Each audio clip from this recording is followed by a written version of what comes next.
Hello à tous, j'espère que vous allez bien. Aujourd'hui on se retrouve avec une vidéo PAL pour le mois de la fantaisie. Donc il y a un challenge de lecture organisé par la chaîne de Picty Bookin et qui consiste du coup à constituer une PAL pour lire de la fantaisie durant tout le mois de mai. Alors oui, j'ai déjà fait un challenge en avril, donc ça fait 2 challenges qui s'enchaînent. Par contre, ce qui est sûr, c'est qu'à mon avis,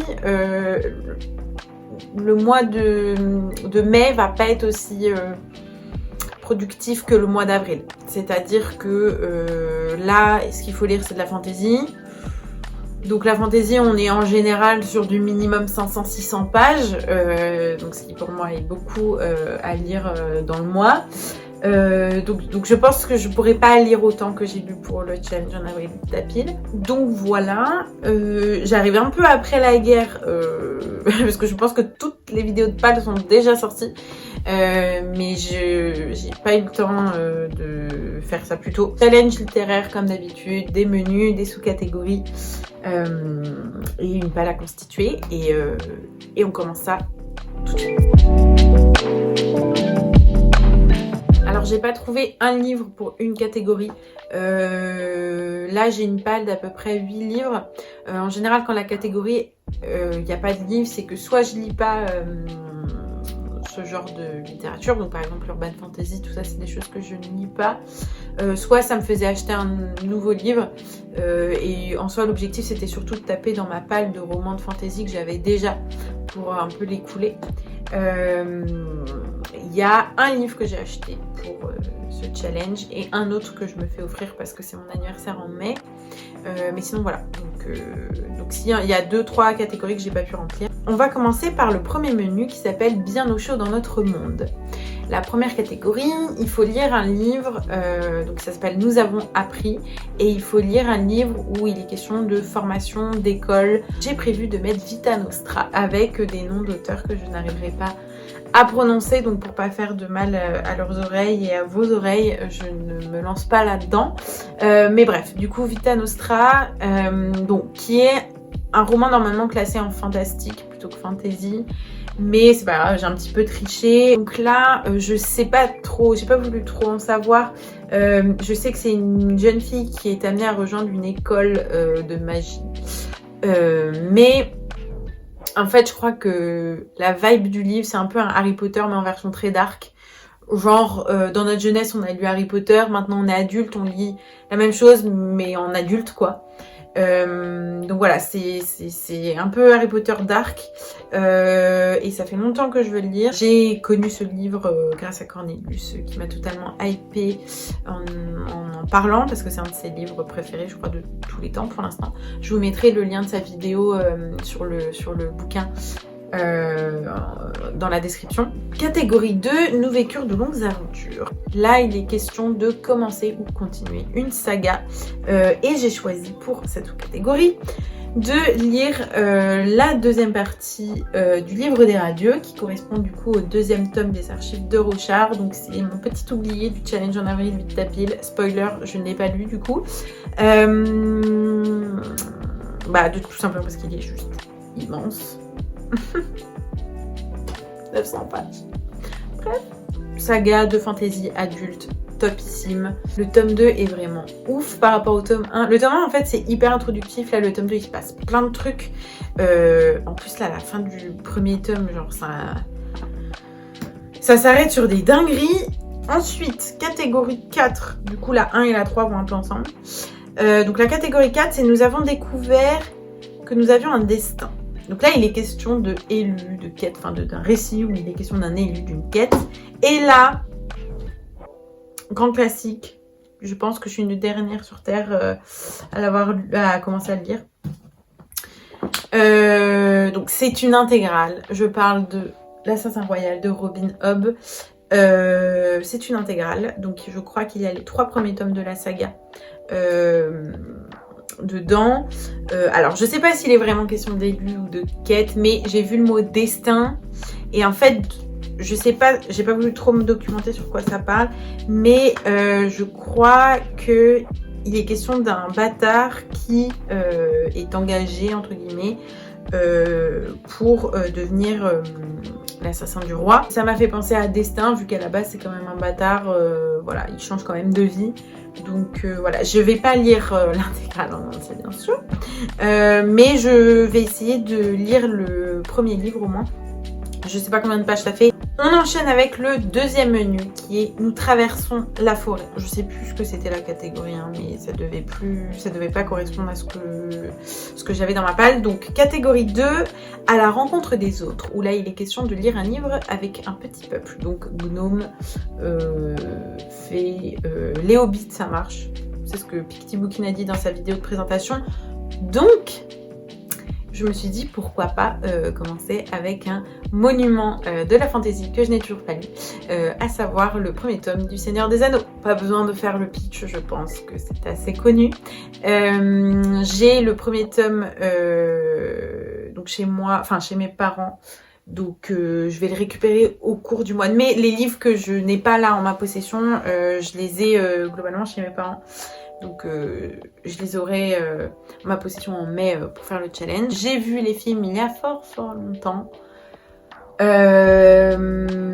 Je m'en souviens vite fait, mais c'est très bien que je m'en souvienne pas trop parce que du coup je vais un petit peu comme découvrir entre guillemets le Seigneur des Anneaux. Catégorie 3, une partie à cloche-pied, lance-toi un défi.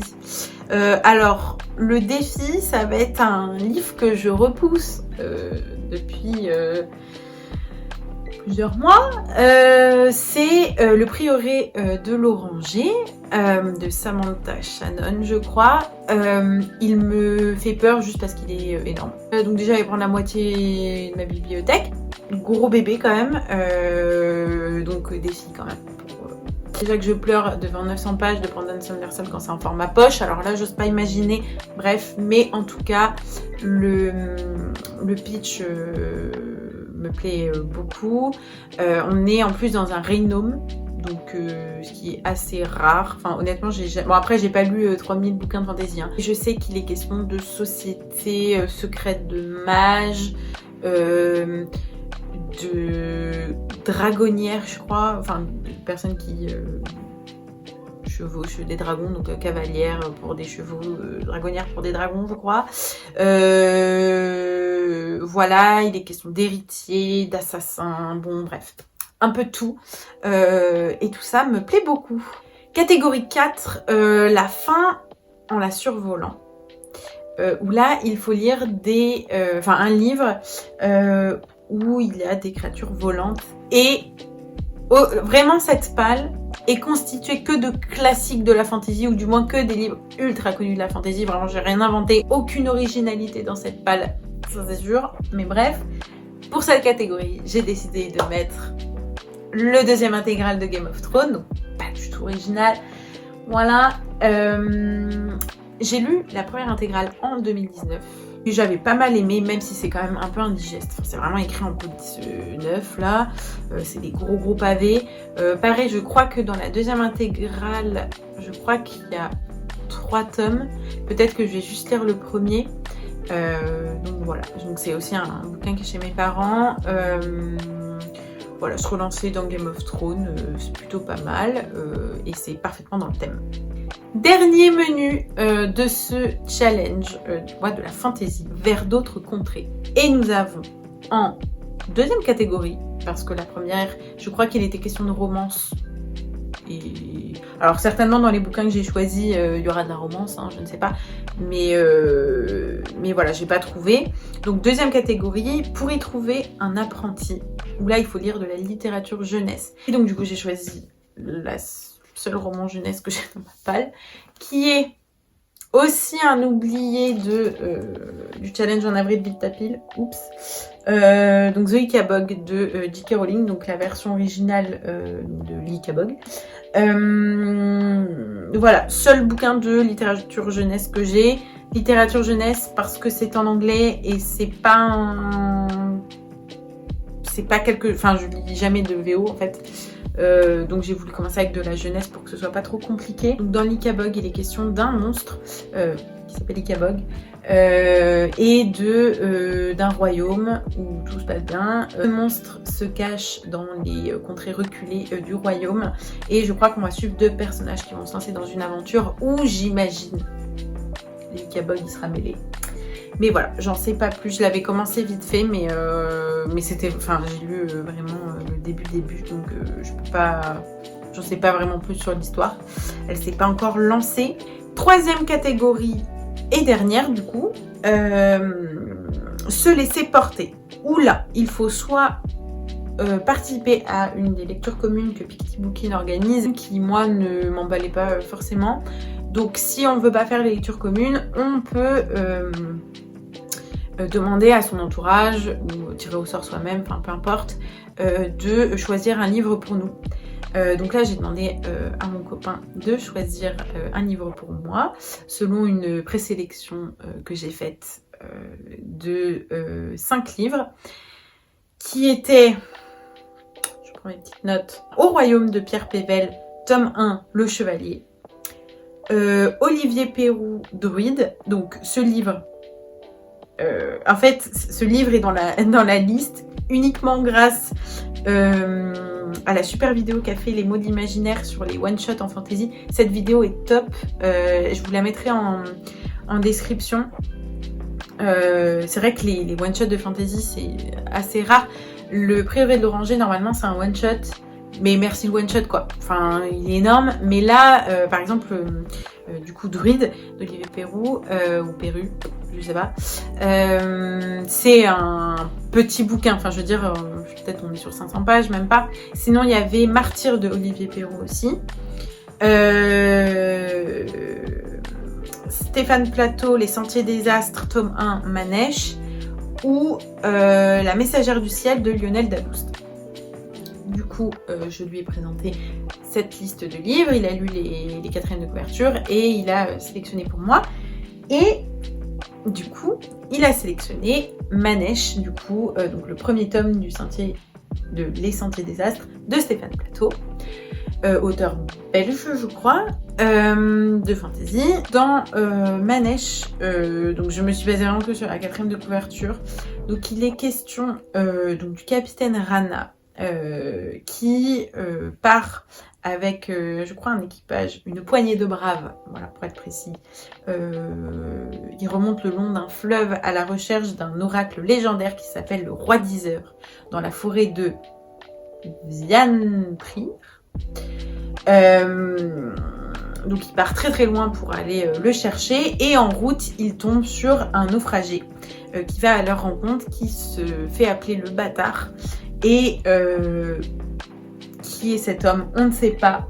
Est-ce que c'est un naufragé lambda ou potentiellement un héritier d'un sang plus ancien, on ne sait pas. Je l'ai vu beaucoup passer sur plusieurs chaînes YouTube et il me tapait dans l'œil depuis pas mal de temps, c'est pour ça que je l'ai mis dans la liste. Mais voilà, je crois que c'est une saga de 4 tomes pour l'instant. Je crois qu'elle n'est pas terminée, mais il y a 4 tomes qui sont sortis. Je voulais pas trop me lancer dans une saga interminable type La Roue du Temps de Robert Jordan. Bon, là 4 tomes, ça se fait encore. Voilà, c'est terminé pour cette vidéo pâle. En fait, l'idée là, moi, c'est de lire juste de la fantasy tout le mois de mai. Que ce soit un bouquin ou plusieurs. Peu importe, il faut juste que ce soit un fantasy tout le mois de mai. Et c'est tout. Je pense que si j'arrive à lire que un livre ou 2, je ferai pas de vidéo bilan, mais je pense que je reviendrai en update lecture où je vous updaterai sur cette lecture, mais avec d'autres lectures que j'aurais faites peut-être courant juin ou des choses comme ça. Je pense pas faire une vidéo bilan parce qu'honnêtement si je fais une vidéo bilan pour parler que d'un bouquin ça n'a pas trop d'intérêt. Donc moi je vous dis à la prochaine pour une nouvelle vidéo qui sera normalement le bilan du challenge en avril Vite ta pile, et en attendant je vous souhaite de faire vos meilleures lectures.